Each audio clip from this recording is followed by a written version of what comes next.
Welcome to the Actionable Futurist podcast, a show all about the near-term future with practical and actionable advice from a range of global experts to help you stay ahead of the curve. Every episode answers the question, what's the future of?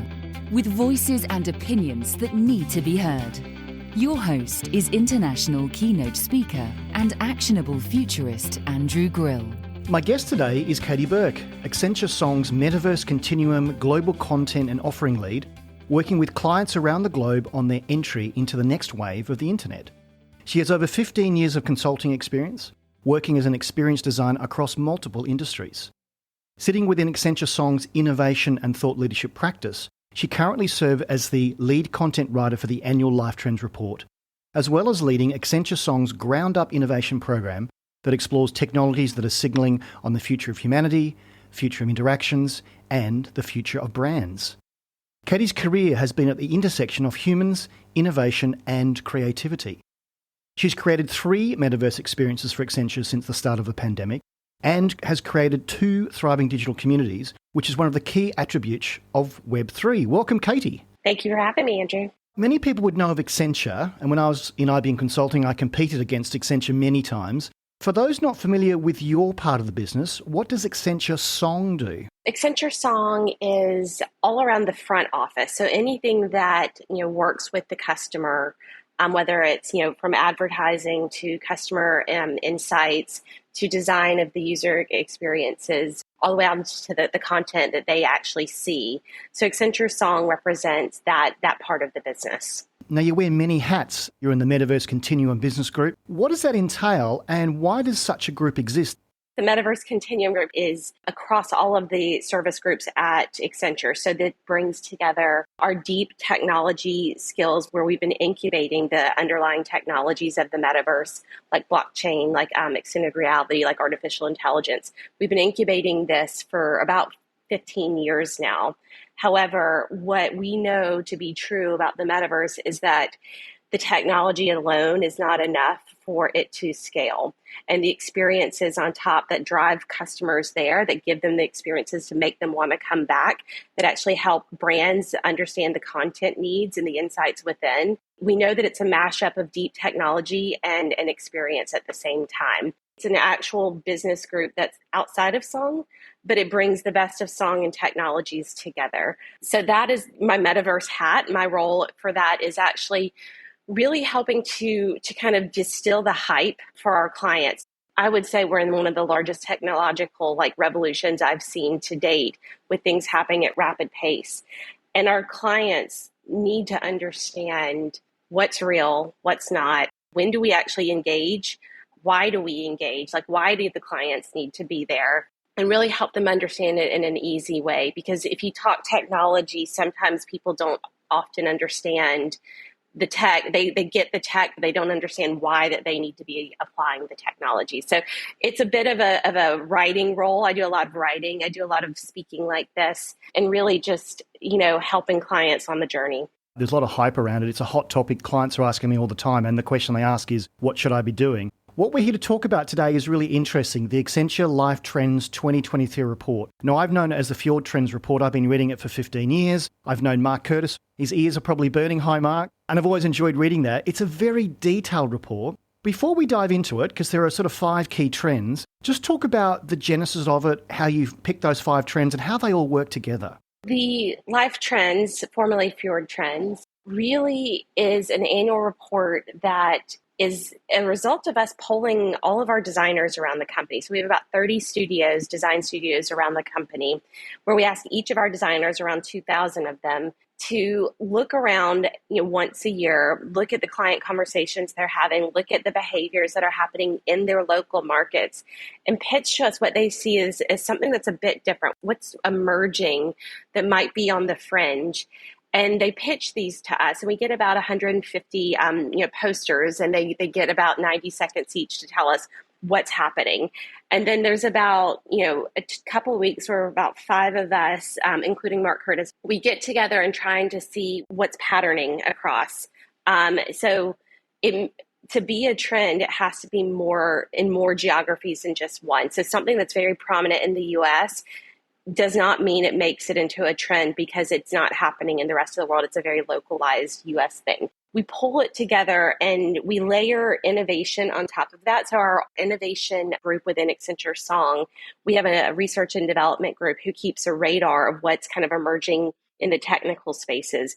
So we hear what's happening on the ground, and then we actually look at what's happening through our innovation lens, and then we blend it together to kind of say, all right, so this is what we see happening, and this is how we anticipate humans to interact with these tech changes. Well, that's fascinating because it really is a very global approach. And you're right, it's almost you're voting up or voting down what the trends are. So if they bubble up to the top, and we'll talk about the 5 in detail in a moment. But I love the way it was all stitched together. I even love the way that the artwork in the report was generated by a generative AI, and you even put the prompts there. I did a second reading of it this morning, and it made even more sense when I was reading the highlights in the text and going to see what the image was. You were really practicing what you preached there. What was the thought around that and the artwork? So we had a design team pitch to us a few ideas, and one of the trends that we will go through is one that we call OK Creativity. It's all about the emergence of generative AI applications, and the pivotal point is that this is now accessible to the entire population. So AI tools are now a part of our creative process to create.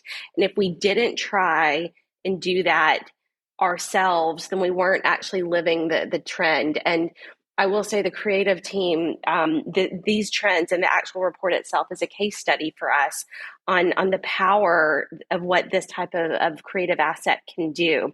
And when you said going through the text prompts we put into the report and the images, we've had more people go top to bottom of that report, looking at the trends, reading the prompts and the pictures together.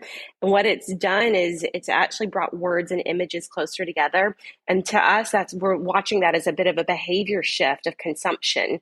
So when you see words, which we've always read, in reports, but when you see images that kind of reflect the words' intention, it's changing behavior, even just in the way we consume information right now. And so it's just a fascinating experiment that we've run. So beautifully done. I'm just very, very proud of them. Well, I encourage people to read it. I'll put a link in the show notes so that people can go and read it. And I encourage the people to sit down with a cup of coffee and do that. In the preamble, I think you set the whole thing up quite well. I'm going to pull out a few quotes from it because I think they're really, really powerful. You say in the report, technology is providing a channel for people to take control. A creative shift is underway thanks to the democratization of AI for images, sound and words, and we'll talk about that. Maybe let's jump into those 5 trends. You talk about them in sort of funky words, but I'm just going to pull them out in terms of almost the topics. I'm just going to read through the 5. Permacrisis and human adaptability. What's next for loyalty? The importance of work intangibles, where AI meets creativity, and digital wallets, a question for adoption. Permacrisis. Collins Dictionary announced the word of the year for 2022 was permacrisis, defined as an extended period of instability and insecurity. Perhaps you could give us some colour around why you picked this as the first trend. As the first trend, this was the loudest trend from our designers around the world. Truth be told, this is not my favorite trend, but it's actually an important one that we had to write. I never personally love talking about something that is as anxious, and that's what this trend really feels, is the anxiety of what's happening in the world around us and the way people are really trying to get a handle on, one thing after another. And, as of you and I recording this today, there was, a massive earthquake in Turkey yesterday. Our hearts are really just continuing to kind of feel for the world around us in ways that, it just feels heavy. And it's not just the geopolitical stuff like the war or inflation, it's climate change, it's everything right now that we're all trying to kind of feel and try and feel our way through to find some type of normal and, autonomy in our lives at the moment. So that's kind of the buildup of where it is. And then when we pivot to how people are responding, we're actually watching threat responses. So we have done a play off of the 4 Fs, the fight, flight, fawn, and freeze. We've adapted it a bit because of consumer behaviors and just behaviors of the people in general. We're watching a lot more, volatility out there on how people are responding. And as our clients, the brands, they actually have to understand how they fit within this dynamic of this, permacrisis style world. Some people are raising their voices, like here in the UK, we've had industrial action that's kind of paralyzing all parts of society, whether it's transportation or healthcare or even education. This is paralyzing us, but it's because they're fighting for what they feel is an injustice where inflation has risen so high and their wages have not kept up. They're trying to take control of the situation and get more money. Flight is around what we're seeing is a bit of the great cancellation. Like everything that we've been subscribing to, all of the sign up now, it's only $3 a month kind of subscriptions. There's a bit of people looking into their bank account, seeing where these things are and cutting any costs that are deemed non-essential. Focus. And I don't know if a lot of people use this phrase, but we use this a lot. When it feels too heavy, there's always people telling me to say, focus on what you can control. That's what people are starting to do. So they're focusing on local. They're focusing on their family. They're shutting out all the noise that they can't do anything about and focusing on things that they can do things about. And then finally, the last one is freeze. This is just the quiet quitting, the powering down. There's a lot of this kind of mood going on as well. And that's a global trend, not just here in the UK and not in the US. So that's how people are responding. And we look at the way brands need to react. And not every brand has to react the same way. And it's based on the permission space you have, the service that you're providing to your customers. If you're critical, like for food and price is the most important thing, then that's your area where you need to address. But then in others, if you're more of an entertainment, maybe it's levity, maybe it's an escape for people. Not everyone needs to be, wallowing in the kind of negativity of the world. Sometimes brands and their role needs to actually be to help us find an outlet to kind of escape that. So brands have a very interesting role to play, but it's a fascinating way to look at the way that people are responding to this negativity right now. I was looking at it when I read it with a brand's lens on. If I was running a brand, I was a CMO, I think you're very right. The brands need to know which lane they're playing in. They can't over and underplay things. They have to be a little bit more sympathetic.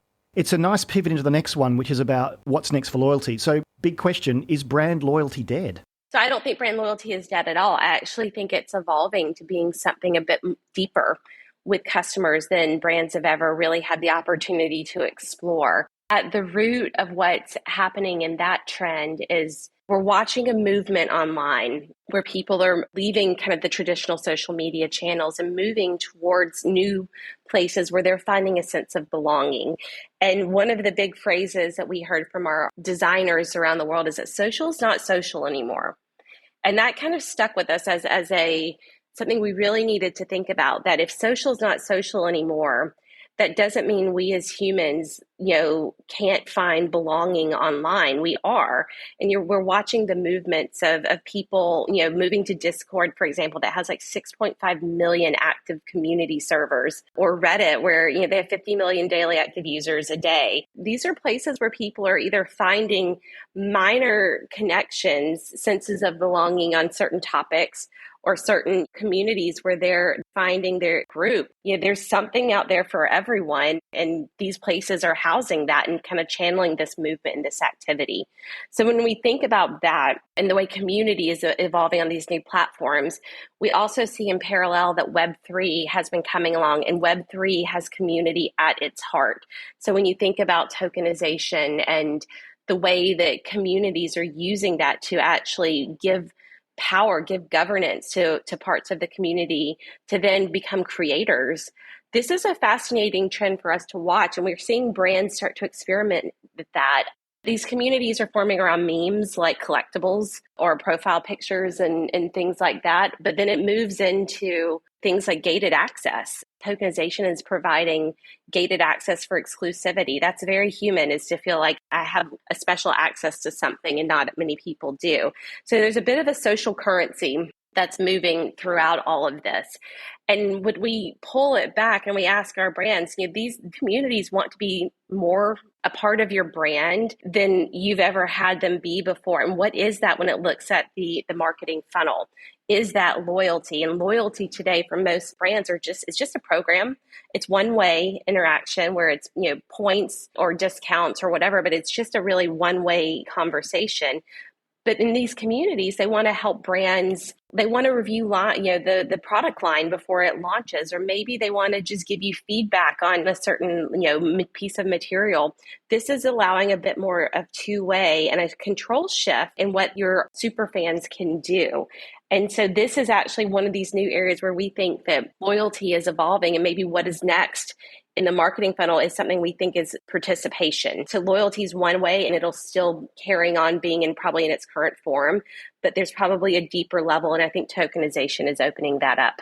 Lots to unpack in there, and I've been a proponent of this sharing and also being co-creators. I went to speak with a well-known insurance company. I went to speak to their board. I said, why don't you actually pull together some of your customers, put us under NDA or some sort of embargo, and have us look at your new products before you launch them and have a beta program. And they went, oh, that's a good idea. But it, of course, never happened because I think brands are very controlling. They don't want people to mess with their brands. But as you say, with Web3 now, which is read, write, and own, you've now got people being able to own part of the process. One of the phrases that jumped out in this section was community first, product later. So just talk to me about that, about where brands are relaxing things. The brand message is maybe not important. Build a community, have people tell us what you think of the product, and then maybe create the product from the feedback from the community. I will just caveat that not every brand needs to build a community.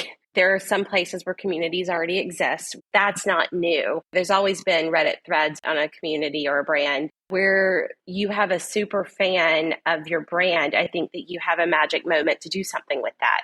And when we talk about communities, it's the power for them to want to create something is really a new concept. And we're going to see community first brands emerge. So you're not competing with just a brand trying to engage with a community going outwards. You're going to see communities, emerging that actually are starting to create themselves. And this type of dynamic is something that brands can easily adjust to do, but you have to build community first. What is it they value about your brand? Is it exclusivity? Is it just you have the interest of people who are, and I'm going to look at fashion, for example. People love fashion. They love, the artistic nature of it. There's something unique, and brands can capitalize on that and use that and channel it to their product development life cycle. That's where brands can actually engage. But you need to find the community of enthusiasts or build it to then kind of channel the power of that new momentum. One more comment on this too is that when we talk tokenization, and I'm talking about it with you today, this is a very technical term. Most people are not going to be involved in the technical term. So as Web3 scales, Web3 becomes something as just a new way of doing things. The technology and the lingo behind it will have to fall to the background, and the experience comes to the front. And I just want to caution that I will talk a lot about technology in this podcast today, but for mass adoption, we can't be talking about the technology all the time with lingo. The ultimate experience is where the adoption is going to happen. And so I'm just going to say for tokenization and especially loyalty, your customers don't have to even know that this is Web3 or blockchain. Next topic, a favourite area of mine, one I'm asked about all the time, is the future of work, the importance of work intangibles. Now, I think I know what the intangibles are, but maybe you could give us a view of what intangibles bubble to the top in your report. We had to take a look at what's wrong with the hybrid model as we're all experiencing it today. There's headlines everywhere of hybrids failing us. People are unhappy on this side. Management's unhappy. The workers are unhappy. So we have this kind of dilemma, if you will, that even though we have emerged from the pandemic, we're trying to get back to some new normal or what it is. The new normal feels like it still has a ways to go because we've built new habits while we are all remote. We have new tools, or we're using tools in new ways. But these tools that we had when we moved remote did not capture the humanness of what we need to actually be part of work. And these things are not measured. And we call those the intangibles. These are things like inclusivity is one of my big ones, is that actually, if I don't have a meeting with you scheduled, I will never run into you in the office and actually think, oh, let me actually bring this person into this. They're really good, because out of sight, out of mind.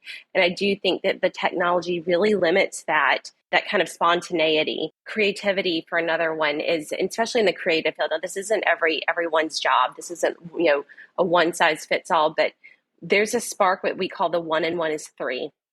And that happens when you don't have a boundary of a 30-minute meeting and then you have a whiteboard and maybe a cup of coffee, and you're actually kind of powering through some type of spark that you have that you're building off of each other. And that build happens wonderfully in person because you're able to kind of add to, and not have the audio clicks of a tool that's kind of inhibiting the creativity. It's mentorship. It's the younger generation of workers coming in that don't have role models that are physically there to watch for the norms of the office, watch how they handle client conversations. And then on the flip of that, it's actually that the leaders can look over and see if there's a junior person struggling with something.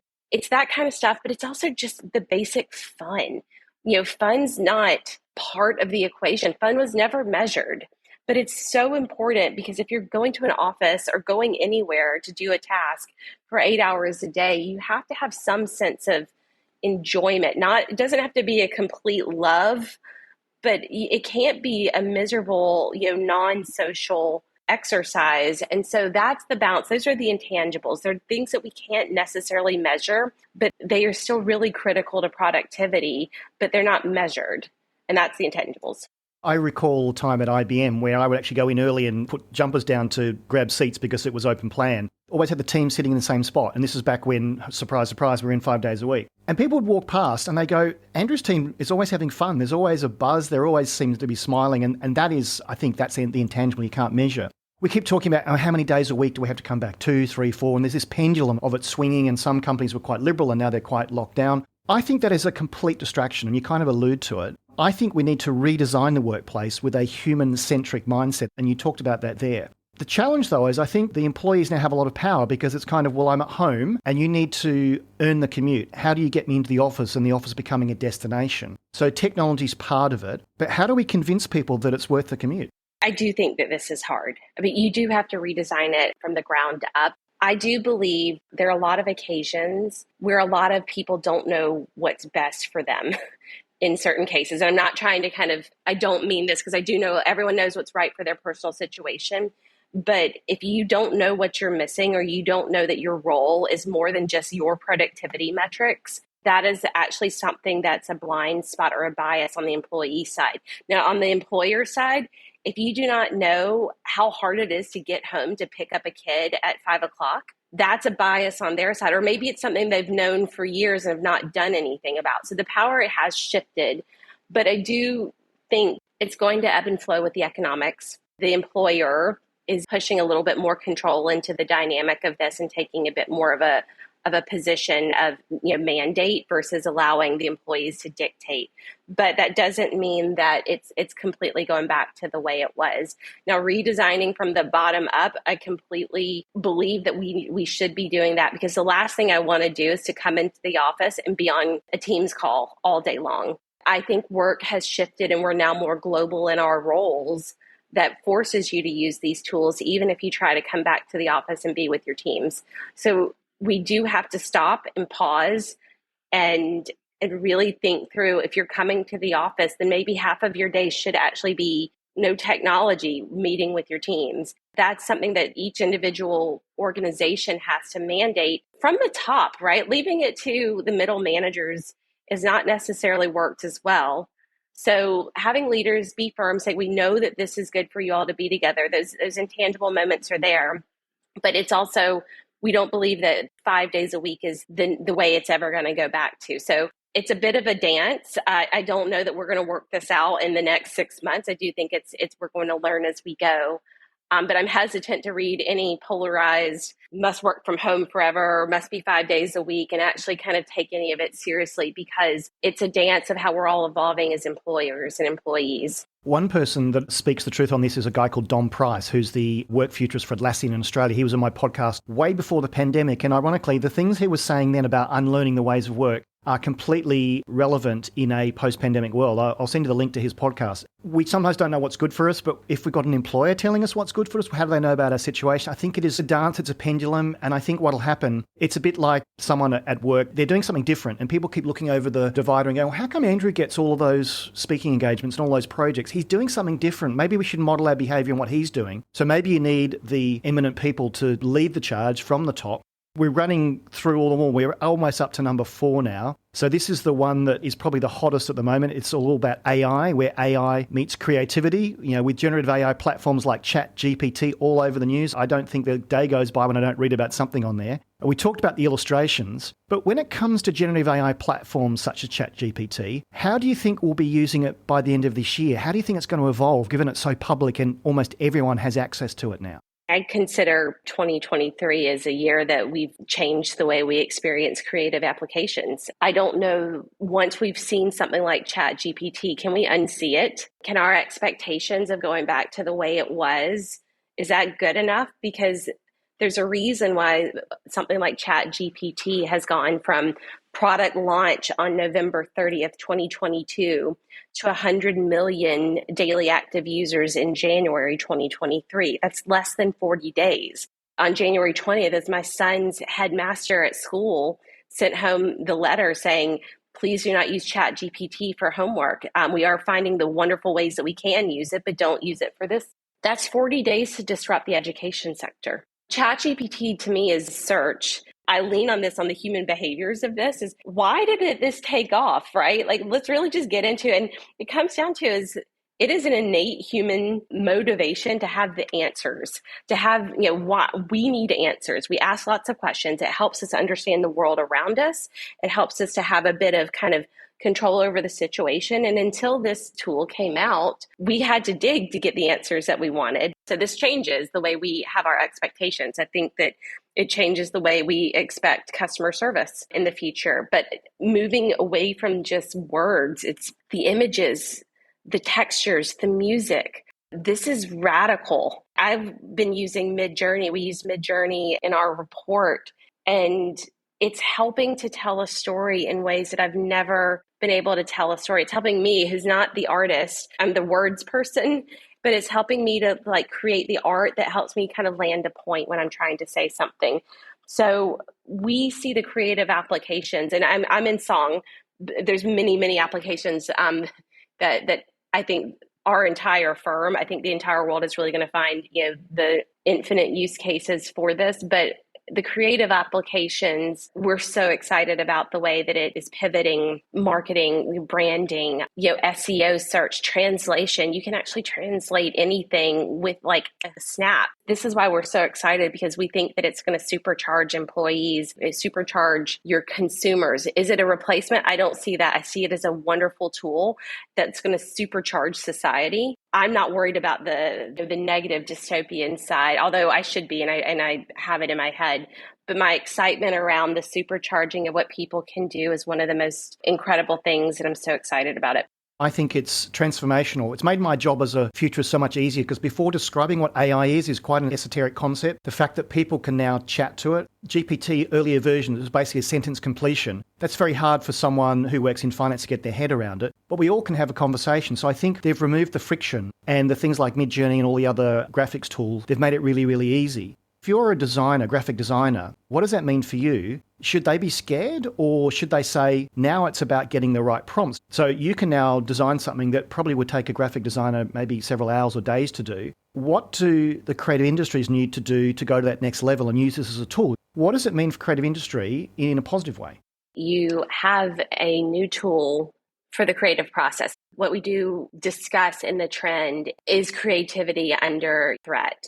And we had to really step back and actually understand what creativity is. And creativity is creating something new, something different. And then the creative process has always used technology. If you think about photography, for example, the camera is the technology that enables the beautiful output that went. And if you look at the scale or the timeline of that, that was only done by technicians early on. But now that we have the iPhone, all of us are photographers. When you think about the AI in all of these applications, it's now a new tool to kind of help you get to your creative outcomes faster. There are some things that'll be disrupted. The repeatable things or whatever, yeah, I think AI will help you kind of create that a lot faster. I see it as a tool. I see it as something that'll get you started. I think it'll get you something where we call it the 0 to 1. When I open up the laptop and I need to write an article, It's getting started is the hardest part, or the blank canvas. This is the tool that really inserts itself into that part of the creative process and can really spark a number of different ideas for your creation, and it'll send you down the creative path. So I see it there as a new and better tool, not as something that definitely replaces. Again, it's a supercharge of the designer, not necessarily a replacement. Yeah, I look at it as a first draft. You're right, to get some ideas and then the creative process flows.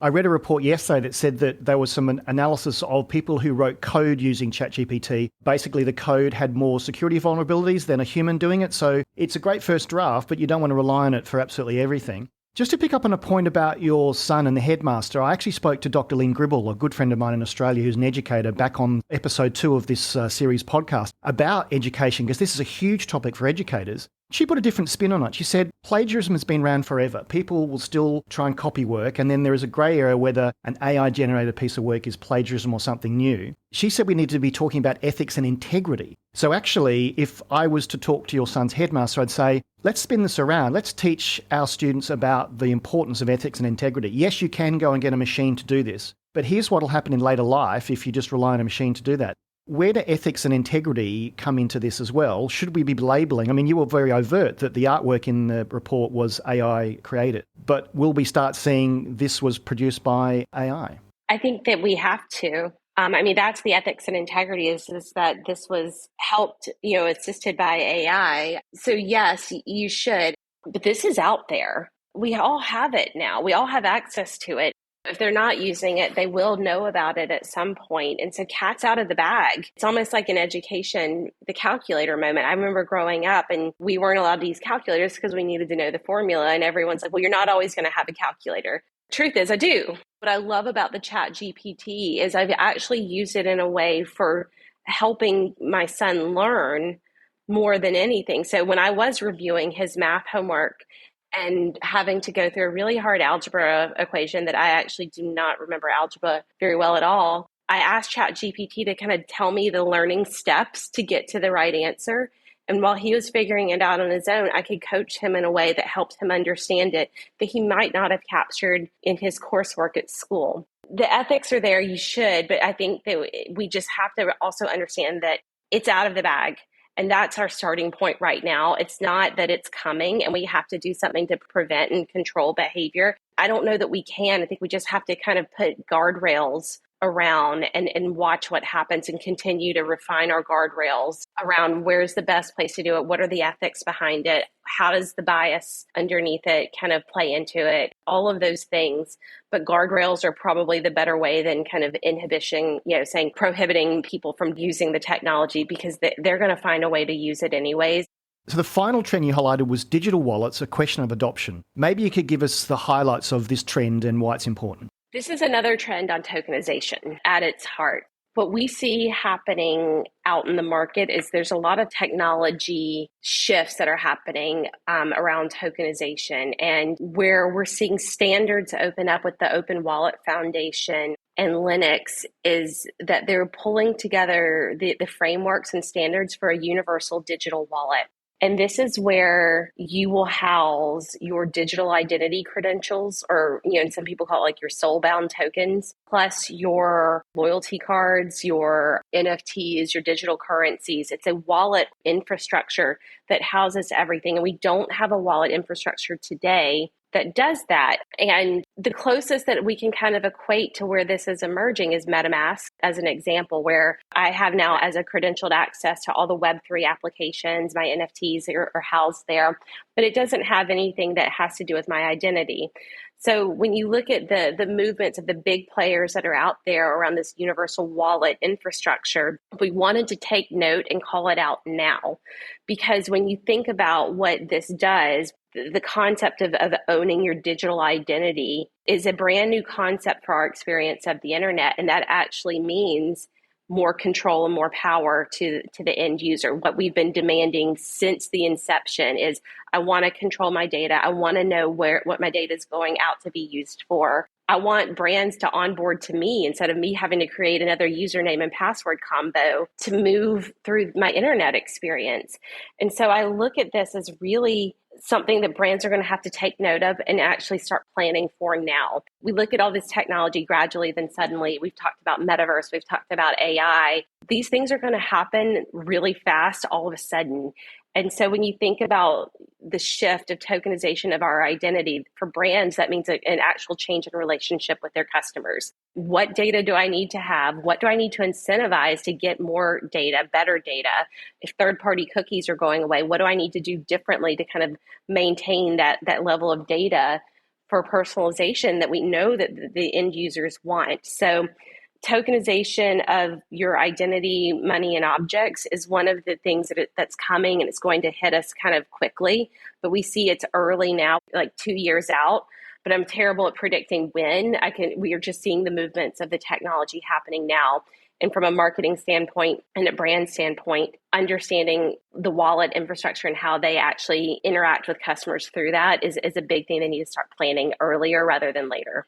I've been thinking about this for a while, so maybe I really am a futurist. I saw Tim Berners-Lee present at the Houses of Parliament in the UK some years ago, and he said he's very frustrated about how his invention, the World Wide Web, has actually evolved. So he's doing a project with MIT called Solid, where this is one of another initiatives where you would own your data. And the example I give to my audiences to make it simple is, so you look at my LinkedIn profile, it said that I worked at IBM from 2013 to 2017, or did I? What about if IBM could offer me a token to say, yes, these were the dates that Andrew actually did work here, into your wallet, and then LinkedIn says that's an authorized credential token from IBM, and I get a tick on there, not like the Elon Musk blue tick that you pay for. Back to ethics and integrity, or reading through my LinkedIn profile, there are actually badges against that to say, yes, it's been thoroughly approved that he was there and he has those credentials and that experience. But I own that, so I can then transfer that. Now, the challenge then is, who do you trust to sign those credentials? That's a whole other technical discussion. But I think we're probably 2 years off from a lot of people doing this, and so Tim Berners-Lee and others will be doing that. I think it's right to call this trend out, because what we're seeing is that, the big tech are controlling everything. You're right that when you sign up for a new Facebook account, you have to agree to their terms and conditions. I've always said that tokenization and digital wallets will allow me to have a slightly different relationship with the brand than you do, because we actually do a negotiation. You're saying probably 2 to 3 years away for that. Are there any sort of headliners, outliers out there that are playing with it that we should be looking at?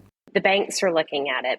I do think governments are looking at it too. Watching the tech firms do these movements around this, watching governments looking at tokenizing, potential identity or passports, or are you looking at education systems saying, yes, Katie, you did go to Georgia Tech.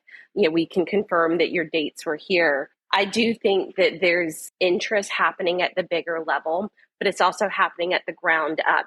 So that's why when I look at the loyalty trend that we talked about and this one, our customers, and they're very interested in tokenized loyalty, it should be part of a roadmap that understands that tokenized identity, money, and objects is probably the next iteration of how our data is served, stored, and how it's managed on the internet. And loyalty is probably kind of one of the on-ramps into that. It's fascinating to watch this. 2 to 3 years is Katie's best guess. I'm just saying it's Katie's, not necessarily Accenture's. We're just watching things happen. And I think it's an ecosystem of adoption that has to happen for the pendulum to kind of completely shift. But I do think that in certain places, it'll happen a bit more rapidly.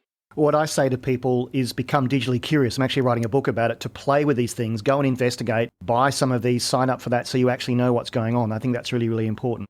So almost out of time. We're up to my favourite part of the show, the quickfire round, where we learn more about our guests. iPhone or Android? iPhone. Window or aisle? Aisle. In the room or in the metaverse? In the room. Your biggest hope for this year and next? Vacation. The app you use most on your phone? WhatsApp. The one thing you won't be doing again post-pandemic? Zoom happy hours. What's the best piece of advice you've ever received? That not everyone is going to see the value that you bring, and don't waste your time on the people who don't see your value. Find the people who do and stick with them. Who should I invite next onto the podcast? James Temple. And why is James a candidate? James is our new lead for our Metaverse Continuum Business Group. He's just joined us from Magic Leap, and he has got one of the most fascinating backgrounds being head of design at Magic Leap. And I think that he's a really fascinating person to really dig into deep of what he's got, what he's focusing on, where his energy is going towards our metaverse area. And the final question in our quickfire round, how do you want to be remembered? As caring for people. Ultimately, it's how our relationships with people, not what I've done. So as this is the Actionable Futurist podcast, what 3 actionable things should our audience do today when it comes to better understanding the trends that will shape our work and social lives in the next 12 months? Join some communities on Discord. Play with tokenization. I'm not asking anyone to buy anything, but play with it. Find your community. There's some really cool things out there. And then play with the generative AI technologies like Midjourney or ChatGPT and think about what this means as a before and after shift in your life. Those are the 3. Katie, how can people find out more about you and your work? You can follow me on LinkedIn. On Accenture.com, I'm posting a lot of content on our Metaverse Continuum business group, but also within Song. So follow me. I'm posting a lot of content and be happy to connect with people. Katie, a fascinating discussion, a fascinating report, one worth reading, and I'm going to read it again because there's a lot of things I can call out there as well. But thank you so much for your time today. Thank you so much for having me. Thank you for listening to the Actionable Futurist podcast. You can find all of our previous shows at actionablefuturist.com. And if you like what you've heard on the show, please consider subscribing via your favourite podcast app so you never miss an episode. You can find out more about Andrew and how he helps corporates navigate a disruptive digital world with keynote speeches and C-suite workshops delivered in person or virtually at actionablefuturist.com. Until next time, this has been the Actionable Futurist podcast.